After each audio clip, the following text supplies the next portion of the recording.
তাহলে মন্ত্রী সব কাজ ঠিকঠাক ভাবে করে এসেছো, তাই তো? আগে মহারাজ, আমি কোন কাজটা ঠিকঠাক করে করি না আপনি বলুন। আমি শুধু আপনাকে ওই কোষাগার থেকে মোহর সরানোর কাজটাই খুব ভালোভাবে করতে দেখেছি মন্ত্রী মশাই। আর বাকি সব কাজে তো আপনি লবডঙ্কা। গোপাল, মুখ সামলে কথা বলো, হ্যাঁ? বেশি বাড়াবাড়ি করো না। কি বলতে চাইছেন মন্ত্রী মশাই? বাড়াবাড়ি করলে মারামারি হয়ে যাবে?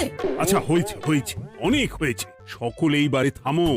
ঝগড়াঝাটি বন্ধ হোক, এমনিতেই খুব গরম।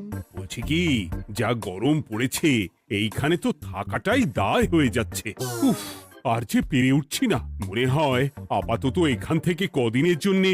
মহারাজ, বাইরে রাজ্যের প্রজারা জড়ো হয়েছে, সকলে মিলে বিক্ষোভ করছে। একবার একবার শিগগির আসুন মহারাজ, নইলে সাংঘাতিক কিছু একটা ঘটে যাবে। কি হলো?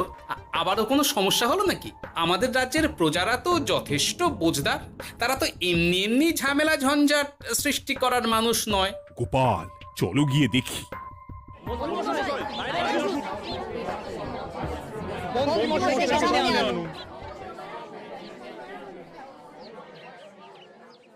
কি ব্যাপার, তোমাদের কি সমস্যা হয়েছে?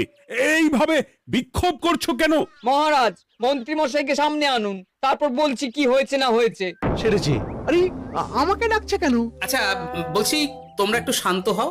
আমি বুঝতে পারছি তোমরা কিছু একটা কারণে খুবই অসন্তুষ্ট হয়েছো, তাই সেই জন্য বলছি আগে শান্ত হও, তারপর বলো মন্ত্রী মশাইকে কেন খুঁজছো, উনি কি করেছেন? গোপাল দাদা, তুমি তো জানোই রাজ্যে যা গরম পড়েছে, তার জন্য খাল বিল পুকুর নদী নালা একেবারে শুকিয়ে গেছে, চারিদিকে জলের হাহাকার। হ্যাঁ হ্যাঁ, সে তো জানি। গত সপ্তাহে এই সমস্যার কথা জানিয়ে মহারাজকে অনুরোধ করে গিয়েছিলাম যে রাজ্যের বাঁধটা যাতে খুলে দেওয়া হয়। কেন? আমি তো তোমাদের কথা রেখেছি। আমি তো দুদিন আগেই মন্ত্রীকে পর্যাপ্ত পরিমাণে মোহর দিয়ে বাঁধ খোলার কাজে পাঠিয়েছিলাম। কেন, উনি কি বাঁধ খোলেননি? সেইটা ওনাকেই জিজ্ঞাসা করুন। গত দুদিনে উনি তো বাঁধ খুলতে আসেনি, উপরন্তু আমরা ওনাকে ডাকতে গেলে উনি আমাদেরকে তাড়িয়ে দিয়েছেন। সে কি, এ তো ভারী অন্যায়। দুদিন ধরে অপেক্ষা করে আর না থাকতে পেরে আজকে আমরা এখানে এসেছি। এই অবস্থায় আমরা কি করব? যদি আমাদেরকে আমাদের রাজ্য সাহায্য না করে তাহলে কোথায় যাব আমরা? ছি ছি ছি, আমি তো ভাবতেই পারছি না। মন্ত্রী, এই মন্ত্রী! মহারাজ, মন্ত্রী মশাইয়ের ব্যাপারটা পরে দেখে নিচ্ছি, আগে এদেরকে শান্ত করেই চলুন। মনে রাখবেন, প্রজারা একবার বিপক্ষে চলে গেলে কিন্তু খুব মুশকিল হয়ে যাবে। শোনো সকলে, তোমরা আজকের দিনটা একটু কষ্ট করো। আমি কথা দিচ্ছি, কাল সকাল হলেই বাঁধ খোলার ব্যবস্থা করব, ঠিক আছে? ঠিক কথা বলেছো তো গোপাল দাদা। দাদা বলে যখন ডাকো, তখন দেখো এই দাদা তার ভাইদের কিছুতেই নিরাশ করবে না। শুধু আজকের দিনটা একটু চেয়ে নিচ্ছি, ব্যাস।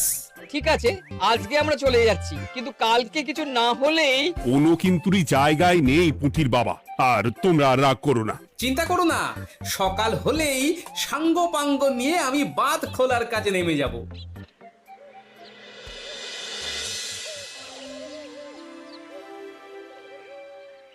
ছি ছি মন্ত্রী, তুমি এইভাবে আমায় মিথ্যে বললে। ভাবতেই পারছি না কি দরকার ছিল আমায় মিথ্যে আশ্বাস দিয়ে প্রজাদের সামনে নাক কান কাটার। মুখে কুলুপ কেন? উত্তর দাও। না মানে, আমার শরীরটা ঠিক ভালো ছিল না, তাই বাড়ি থেকে বেরোতে পারিনি। বলছি কি, শরীর খারাপ থাকলে রাজসভায় খবর দিতে পারতেন, আমরা কেউ দায়িত্বটা পালন করতাম, কি আছে? সমস্ত মোহরগুলো একস্থ করে ঘাপটি মারলেন ঘরে। ছি ছি, জানাই আপনাকে ধিক্কার। সকলে মিলে করো প্রতিবাদের চিৎকার। মন্ত্রী মশাই, ছি ছি ছি ছি ছি ছি। মহারাজ, আপনি এক্ষুনি মন্ত্রী মশাইকে কদিনের জন্য সভা থেকে বহিষ্কৃত করুন। সে তো করবই, তবে তার আগে আমি চাই কালকে যখন বাঁধ খুলতে তোমরা নামবে, তখন সেই কাজে কোনো লোক নিয়োগ না করে মন্ত্রীকেই বাঁধ খুলতে নামাবে। মহারাজ, এ কেমন বিচার আপনার? আমি না রাজ্যের মন্ত্রী। মন্ত্রী না ষড়যন্ত্রী। মন্ত্রী মশাই, তাহলে কালকের জন্য প্রস্তুত থাকুন। মহারাজের বাঁধ খোলার জন্য সকল মোহর তো আগেই আত্মসাৎ করেছেন, এবার শুধু কাজে নেমে পড়বেন, কেমন?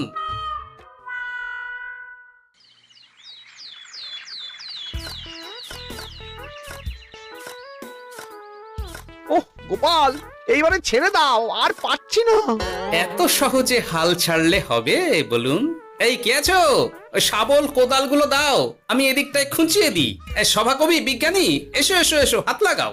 সবে মিলে করি কাজ, বাঁধ খোলা হবে আজ। বাঁধ খোলা হবে আজ, মন দিয়ে করো কাজ। একদম, হাত লাগাও, জোর লাগাও।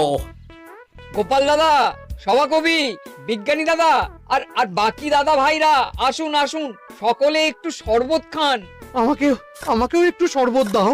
মোহরগুলো খেয়েও তৃষ্ণা মেটেনি বুঝি? হুম হুম। বাঁধ এক্ষুনি খুলবে, প্রজাদের সব জ্বালা জুড়োবে। বাঁধ খুলে গেছে। আমাকে বাঁচাও, আমাকে বাঁচাও।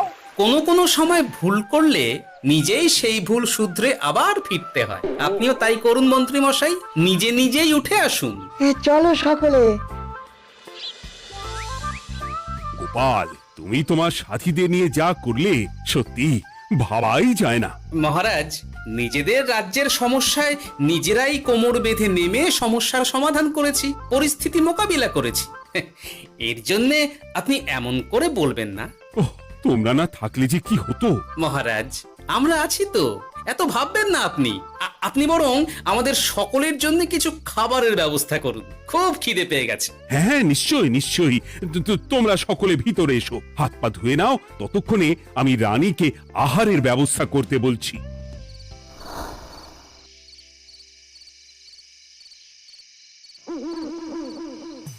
ওমা গো, ওমা বাঁচাও, কি শরীর খারাপ তাই না লাগছে গো।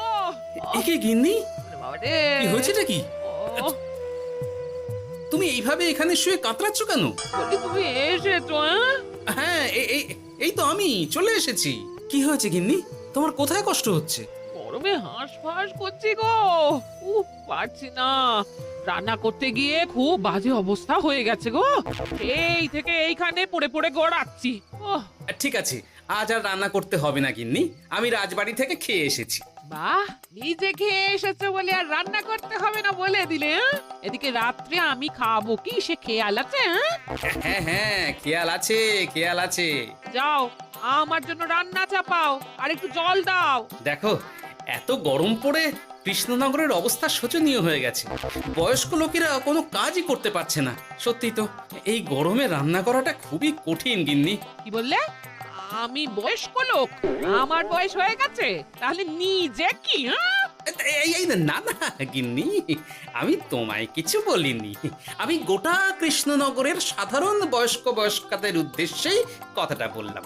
তোমার তো বয়স হয়েছে বলে মনেই হয় না গিন্নি। ও তাই বলো?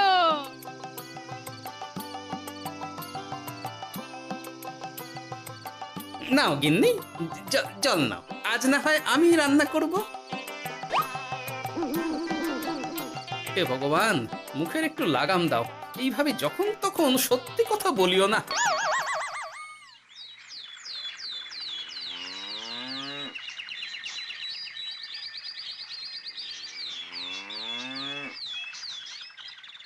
গোপাল দাদা, ও গোপাল দাদা, একবারটি বাইরে এসো, মহারাজ জরুরি তলব করেছেন। আবার কি হলো? গোপাল দাদা, গিন্নি, একবার ও বাইরে গোপাল গিয়ে দাদা। দেখে আসি, বুঝলে? পেয়াদা এসে অনেকক্ষণ থেকে ডাকছে। গোপাল দাদা, আচ্ছা গিয়ে গোপাল দেখো। দাদা, ও গোপাল দাদা, গোপাল দাদা, ও গোপাল দাদা, আরে তুমি এক্ষুনি একবার প্রাসাদে চলো, রানীমার খুব শরীর খারাপ করেছে, মহারাজ তোমাকে খবর দিতে বললেন। ঠিক আছে, তুমি যাও, আমি আসছি।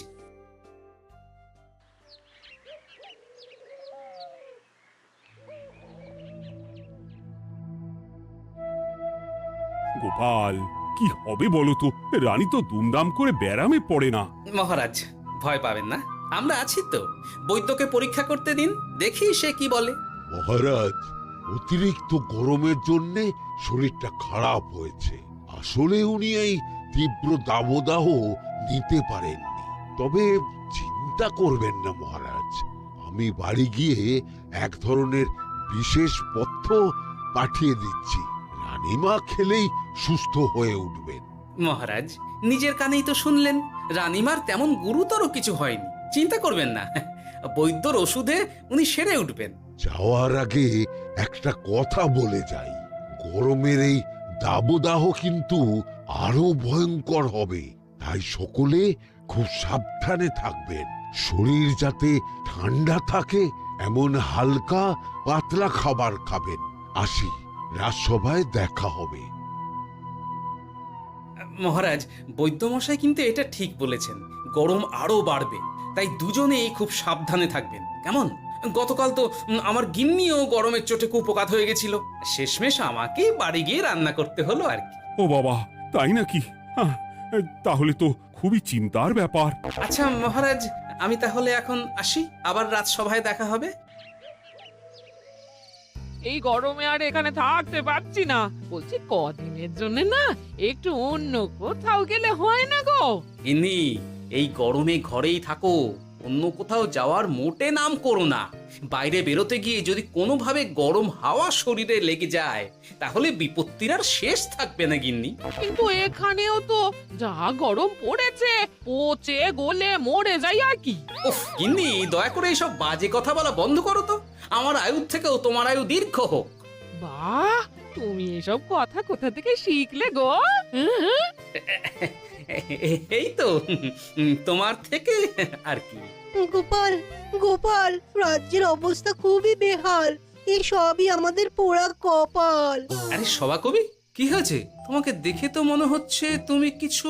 বিজ্ঞানী মহারাজ দুজনেই অজ্ঞান, ঘটি ঘটি জল ঢেলেও ফেরাতে পারেনি তাদের জ্ঞান। কি বলছো কি? তা তুমি এই ব্যাপারটা জানলে কি করে? গিয়েছিলাম একটু আগে বিজ্ঞানীর বাড়ি, গিয়ে দেখি লোকজনের ভিড় সারি সারি। সে কি? শুনলাম মহারাজ তাকে কিছু বলতে এসেছিলেন, তারপরে দুজনে বাইরে বেরিয়ে আসতেই অজ্ঞান হয়ে গেলেন। মহারাজ বিজ্ঞানীর বাড়ি গিয়েছিলেন, তাও আবার রানীমাকে ছেড়ে? রাজবৈদ্য কত করে বললেন এই সময় যখন তখন ঘরের বাইরে বেরোবেন না, কে শোনে কার কথা? আমার মনে হয় মহারাজ তেমন কোনো গুরুত্বপূর্ণ কিছু কথা বলতেই বিজ্ঞানীর বাড়ি গিয়েছিলেন। গরম কমানোর উপায় আলোচনা করতে হয় তো গিয়েছিলেন। আমাদের মহারাজ তো নিজের চোখেই দেখেছেন এই তীব্র গরমের চোটে রাজ্যের কি অবস্থা, কি অবস্থা। ঠিক বলেছো গিন্নি, আমার এই কথাটা তো মাথাতেই আসেনি। ধন্যবাদ গিন্নি, অসংখ্য ধন্যবাদ তোমায়। আমায় পরে ধন্যবাদ জানিও। হ্যাঁ, এখন আর দেরি না করে বৈদ্য মশাইকে সঙ্গে নিয়ে বিজ্ঞানী মশাইয়ের বাড়ি যাও। হ্যাঁ,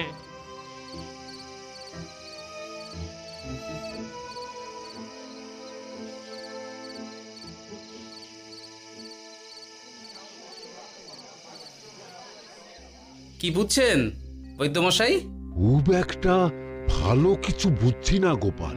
দেখো, সত্যি বলতে ওই কৃষ্ণনগরের অবস্থা খুবই বাজে, তাই এখানকার মানুষেরা একে একে অসুস্থ হয়ে পড়ছে। বাইরের অবস্থাটাও তো ভালো নয়, বুঝতেই পারছো। এখন সান্ধ্যকালীন হাওয়াতেও গরমের তাত রয়েছে। দেখুন, রাজ্যের যা অবস্থা তাতে যদি রাজ্যের মাথা থেকে সমস্ত প্রশাসনিক প্রধানরাই অসুস্থ হয়ে পড়েন তাহলে তো ভীষণ বিপদ। সে তো বটেই, এই জন্যেই আমি বলি কি, মহারাজ সহ সকল সভাসদেরা এই রাজ্য ছেড়ে কদিনের জন্য পাহাড়ি কোনো এক জায়গায় গিয়ে থাকুন, পরিবার নিয়েই যান। দেখুন, আগে নিজেরা বাঁচলে তবে তো রাজ্যবাসীকে ভালো রাখতে পারবেন, তাই না? কথাটা কিন্তু মন্দ বলেনি বৈদ্য। গোপাল, এই গোপাল, তুমি পাহাড়ে যাওয়ার ব্যবস্থা করো। এইখানে আর কিছুদিন থাকলে মরেই যাব। হ্যাঁ গোপাল, আমারও তাই মত। এক্ষুনি যা শরীরে ক্লান্তি এসেছে, আর কদিন এইখানে থাকলে মরেই যাব। মহারাজের অনুরোধে গরম কমানোর কোনো ব্যবস্থাও তো করতে পারলাম না, বাইরে বেরোনো মাত্রই দুজনে মূর্ছা গেলাম। বাবা, ঠিক আছে, বুঝেছি। মহারাজ, আপনি আর এই ব্যাপারটা নিয়ে বেশি ভাববেন না। বিজ্ঞানী, তুমিও আর বেশি কথা বলো না। আমি পাহাড়ে যাওয়ার ব্যবস্থা করছি। আমরা রাজসভা সকলে সব পরিবারই যাব। অনেক কাজ হয়েছে, এখন কিছুদিন আমাদের বিশ্রাম দরকার।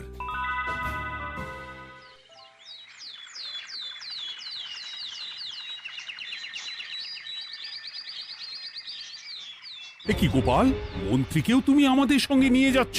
আহ, তুমি কি সব ভুলে গেছো? মহারাজ, আপনি খামোখা উত্তেজিত হবেন না। আপনার শরীরটা কিন্তু ভালো নেই। আর মহারাজ, আপনার রাজ্যে বাস করে আপনার থেকেই শিখেছি বিপদের দিনে পরম শত্রুকেও দূরে ঠেলতে নেই। গোপাল এটা ঠিক কথাই বলেছে। যতই হোক, উনি তো আমাদের মন্ত্রী, তাই এই বিপদের দিনে ওনাকে ফেলে যায় কি করে বলুন তো? সত্যি গোপাল, তোমার তুলনা নেই। ঠং, সবই নাম কেনার চেষ্টা। গোপাল, চলো এইবারে রওনা দিই। বলছি, খাবার দাবার আর জলের কলসিগুলো উঠেছো তো?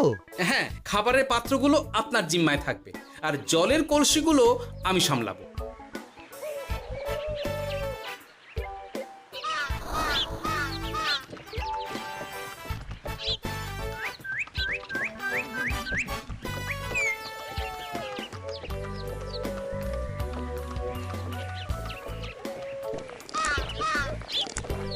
কি গো, তুমি খাবার ছেড়ে শুধুই জল খাচ্ছ? ওদিকে মন্ত্রী মশাই যে সব খাবার একাই সাবার করে দিলে না? ভালোই তো, থাক না। এরপরে বড় বাইরে যেতে হলে বুঝবে, আমি তো ওই জন্যই নিজের জিম্মায় শুধুমাত্র জল নিয়েছি। দেখো, জল খেলে ছোট বাইরে যাওয়ার দরকার হলে চলে যেতে পারবো, কিন্তু বড় বাইরে যাওয়ার দরকার হলে তো যেখানে সেখানে যেতে পারবো না। তাই জলই সই। কিন্তু সবার জল যদি তুমি একাই শেষ করে দিলে তাহলে? এই রে, এটা তো ঠিক বলেছো গিন্নি। পথে ঘাটে কোনো পানীয় জলের পুকুর বা কুয়ো দেখলে জল ভরে নিতে হবে, বুঝলে?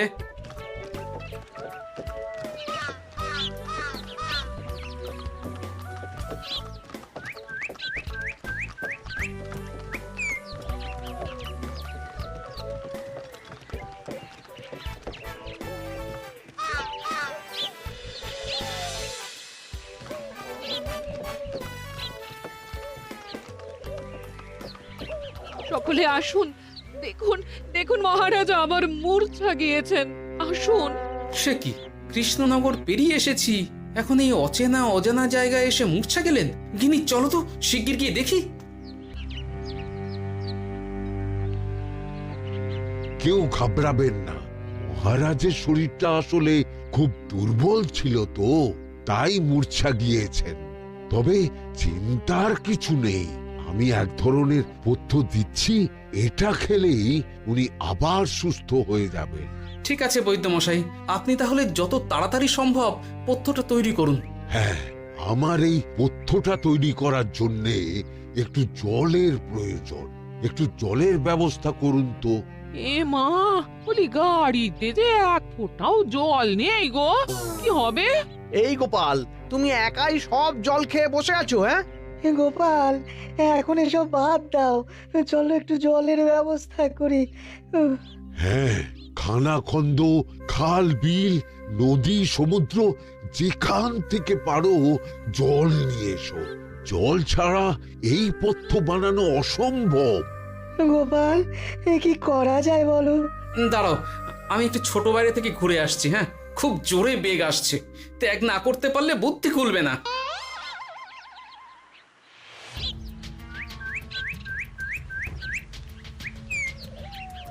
ওদিকে একটা পাত কুয়ো দেখতে পাচ্ছি মনে হচ্ছে।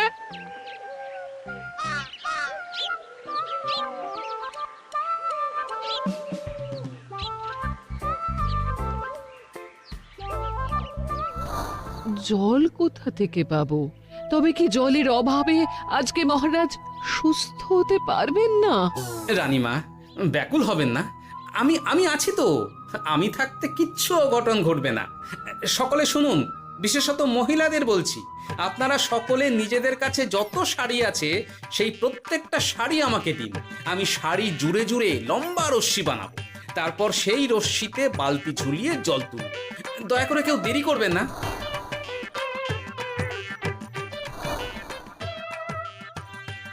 এই নাও আমার 5খানা শাড়ি। হ্যাঁ, এই নাও আমার 10খানা শাড়ি। আমি বাবা আমার লতা পাতা মিনি করা শাড়িগুলো দেব না। যা পারো করো, আমি বড় বাইরেতে যাচ্ছি। ওমা, বিপদের দিনে শাড়ি দেবে না? গায়ের জোরে নিয়ে আসবো। হ্যাঁ,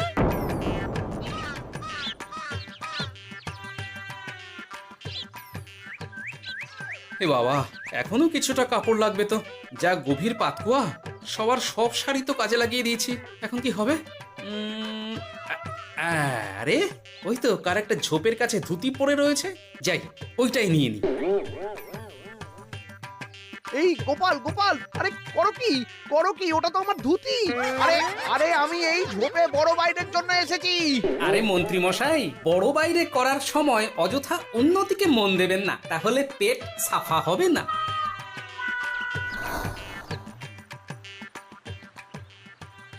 গোপাল, তুমি ছিলে বলে এই যাত্রাতে রক্ষা পেলাম। ভগবান তোমাদের অনেক অনেক মঙ্গল করুক। এই দেখো না, ওরা না আমার লতা পাতা আঁকা শাড়িগুলো নিয়ে নিয়েছে। এই দূর তোমার শাড়ির লতা পাতা, আমি নিজেই জড়িয়েছি বড় বড় ঘাস পাতা। কি চুল করছে রে, দূর ছাতা দূর।